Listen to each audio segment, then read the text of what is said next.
नमस्कार विद्यार्थी मित्रांनो, श्लोक संस्कृत क्लासेसमध्ये आपण सर्वांचे स्वागत आहे. आज आपण पठत बोधत इयत्ता 8वी संपूर्ण संस्कृत हे पुस्तक आहे पहा. यामधील पठत बोधत हा टॉपिक पाहणार आहोत. चला सुरुवात करूया. प्रथमतः मी तुम्हाला सर्व हे वाचून दाखवते आणि यानंतर प्रत्येक शब्दाचा अर्थ सांगते. पठत बोधत, वाचूया आणि बोध करूया. कह समयः, किती वाजले आहेत किंवा किती वेळ झाला आहे. यामध्ये तुम्हाला घड्याळं दिसत आहेत. एकवादनम, द्विवादनम, त्रिवादनम, चतुर्वादनम, पंचवादनम असे संस्कृतमध्ये खाली लिहिलेलं आहे. तर पहा, एकवादनम म्हणजे किती वाजले? एक वाजले. एक वादनम, वादनम याचा अर्थ काय? वाजले. द्विवादनम, दोन वाजले.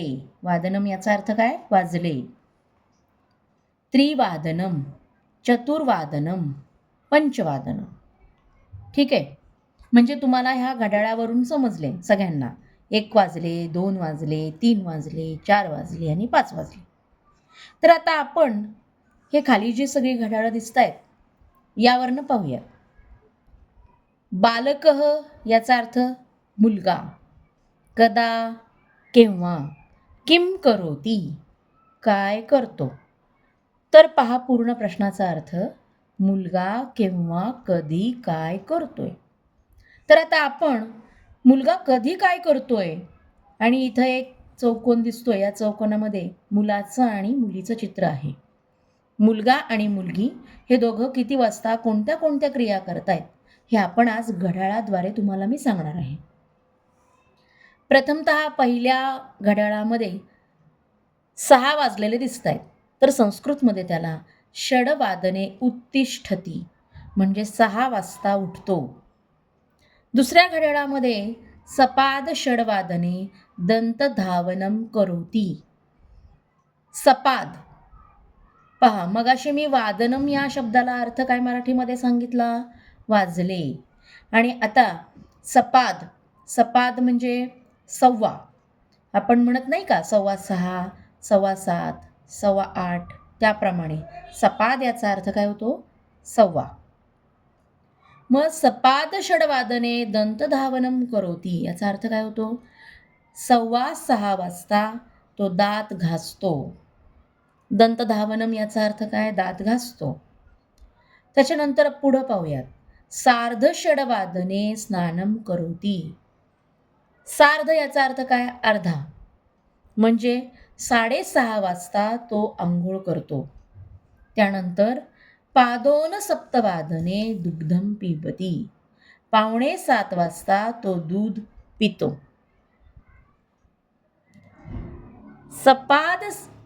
सप्तवादने अध्ययनम करोती. 7 वाजता तो अध्ययन म्हणजे अभ्यास करतो. पादोनचा अर्थ काय? पावणे. आता तुमच्या लक्षात आलं का की एक वादनम, त्याच्यानंतर वादनम याचा अर्थ काय सांगितला मी? वाजले. त्यानंतर सव्वा, सव्वा म्हणजे काय? तर सपाद. ठीक आहे. त्यानंतर सार्ध म्हणजे काय?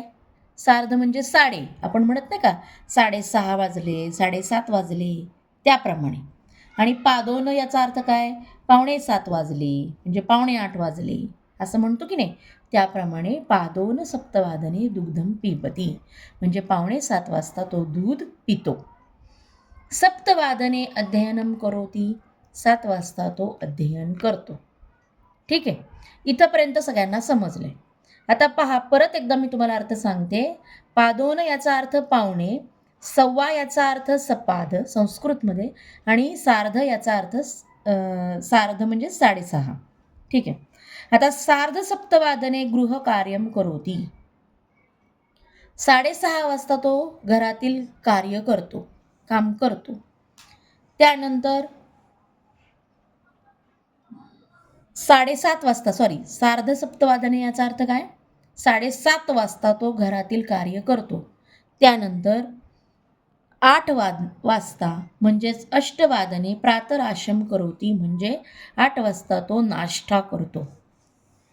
सार्ध अष्टवादने गणवेशम धारयती.